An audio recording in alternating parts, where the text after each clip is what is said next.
जय श्री कृष्ण दोस्तों, मैं अंकित चतुर्वेदी।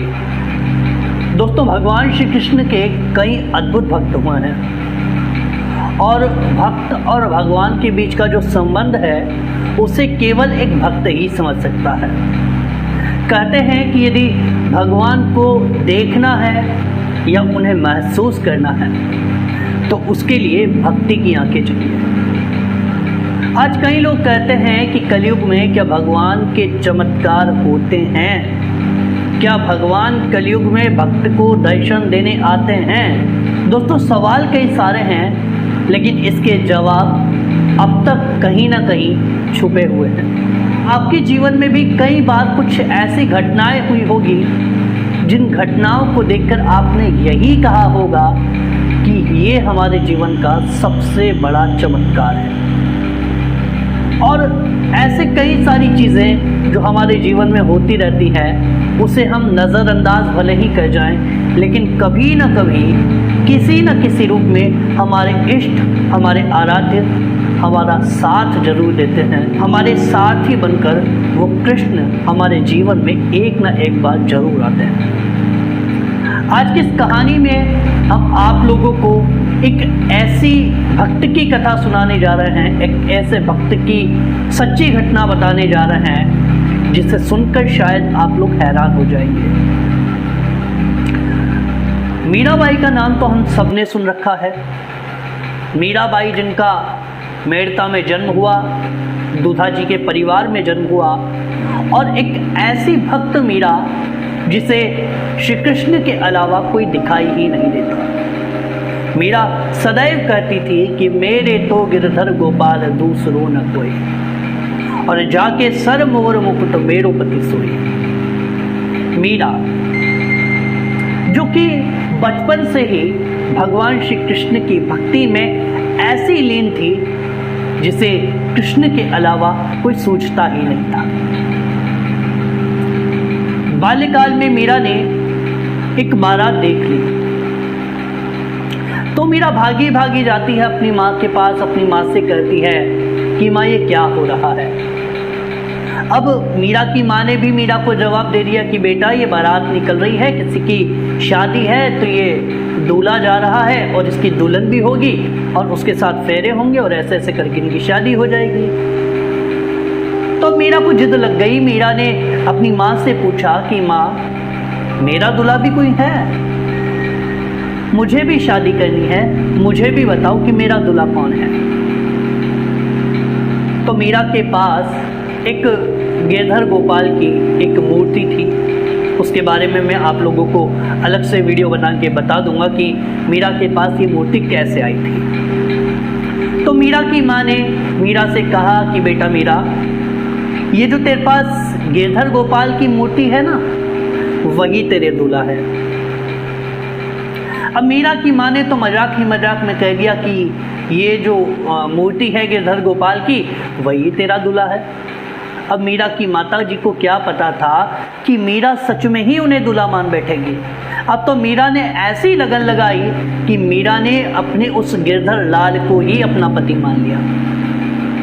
और अब तो मीरा जागते, सोते, उठते, बैठते, खाते, पीते केवल गिरधर गोपाल में रमण करने लगी और एक ऐसी भक्ति मीरा के अंदर प्रस्फुटित हो गई कि मीरा और कृष्ण में कोई अंतर ही न रहा। हम लोगों ने मीरा के बारे में कई किस्से सुने हैं, कई कहानियां सुनी हैं, और कहा जाता है कि जब मीरा अंत समय में द्वारिका में भगवान श्री कृष्ण के मूर्ति के सामने नृत्य करते करते भगवान श्री कृष्ण में ही समा गई थी। तो एक ऐसा किस्सा आज हम आपको मीराबाई का बताने जा रहे हैं जिसे सुनकर आप भी हैरान हो जाएंगे। भक्त और भगवान के बीच में यही सब कुछ लीलाएं होती है, क्योंकि जब एक भक्त अपने भगवान को हृदय से पुकारता है तो बड़ी से बड़ी मुसीबत भी वो भगवान हरण कर लेते हैं। एक समय की बात है, मीरा अपने राजमहल में बैठी हुई थी। मीरा का विवाह हो चुका था तो अचानक से हल्ला होने लगा लोग इधर उधर भागने लगे, किसी को समझ नहीं आ रहा कि क्या हो रहा है। और फिर पता चला कि कोई शेर वहां आ गया है। अब शेर के आने से तो भैया अच्छे डर जाते हैं, तो वहां के जो सेवक थे वो सब अपनी अपनी जान बचाकर भागने लगे, किसी को भान ही न रहा कि हो क्या रहा है।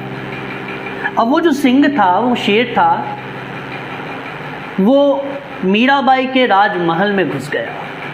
अब मीराबाई की जो दासियां थी वो मीराबाई से कहती हैं कि रानी जी, महल में सिंह घुस आया है, शेर घुस आया है, हमें भी यहां से अपने प्राण बचाकर भागना चाहिए।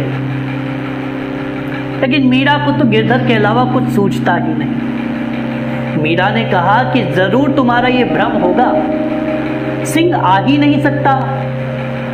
अब जो वहां की जो दासियां थी उनको लगा कि मीराबाई का दिमाग खराब हो गया। अब इन्हें तो गिरधर के अलावा कुछ नजर नहीं आता, लेकिन हमारा तो घर परिवार है, हमें तो उनकी भी सोचनी है, हमें हमारे प्राण भी बचाने हैं। तो जो दासियां थी वो भी प्राण बचाते हुए उस महल से भाग गई। लेकिन मीरा को विश्वास था कि मेरे गिरधर के अलावा इस महल में कोई आ ही नहीं सकता। और इतना प्रगाढ़ विश्वास मीराबाई का कि गिरधर के अलावा मीरा को कुछ सूझता ही नहीं। अब जैसे जैसे वो सिंह आगे बढ़ता, वैसे वैसे जो हल्ला था वो और तेज होने लगता कि अरे अरे सिंह आ गया, मीरा के महल में सिंह घुस रहा है। लेकिन मीरा को कोई डर नहीं, मीरा को केवल अपने प्रभु में विश्वास था, अपने गिरधरलाल में विश्वास था। अब वो सिंह मीराबाई के उस राजमहल से मीराबाई के उस कमरे में प्रवेश करता है, तो मीराबाई जैसे ही उस सिंह को देखती हैं, मीराबाई मुस्कुरा देती हैं। मीराबाई कहती हैं कि आज सिंह बनाकर डरा रहे हो। अब जैसे ही मीरा उस शेर को ये कहती हैं कि आज सिंह बनाकर डरा रहे हो, तो देखते ही देखते वो सिंह भी भगवान श्री कृष्ण बन जाता है। यानी कि कहने का तात्पर्य केवल इतना है कि जब भक्त का भगवान में प्रगाढ़ विश्वास हो जाता है, तब भक्त के पास भगवान के अलावा कोई आ ही नहीं सकता। तब भक्त और भगवान का एक ऐसा नाता बन जाता है जहां पर केवल भक्त होता है और भक्त के साथ केवल भगवान होते हैं। अगर आपके भी कोई इष्ट हैं, तो आपने अपने इष्ट का अनुभव अपने जीवन में एक ना एक बार तो जरूर किया होगा। और इन्हीं अनुभव के बाद हमारी जो भक्ति है वो आगे बढ़ती है। अगर हम बात करें श्रीमद् भगवद गीता की, तो अर्जुन को जो श्रीमद् भगवद गीता भगवान श्री कृष्ण ने सुनाई, उसके बाद अर्जुन को ज्ञान हुआ कि कृष्ण कौन है। पहले अर्जुन कृष्ण को केवल सखा मानता था और अपने मामा का लड़का मानता था। भगवान श्री कृष्ण अर्जुन के साथ ही बने, अर्जुन का रथ चलाया, और जहां पर अर्जुन के पैर होते थे वहां पर भगवान श्री कृष्ण के कान होते थे। यानी कि युद्ध में जब रथ चलता है तो सारथी के पीछे योद्धा खड़ा होता है और योद्धा अपने पैरों की आवाज से सारथी को इशारा करता है कि इधर चलना है। तो ऐसा ही वहां पर भी होता था। लेकिन जब भक्त और भगवान का रिश्ता बनता है, तब भक्त के सारथी तक भगवान बनते हैं और कई सारी लीलाएं भगवान करते हैं। तो दोस्तों, आज के लिए बस इतना ही।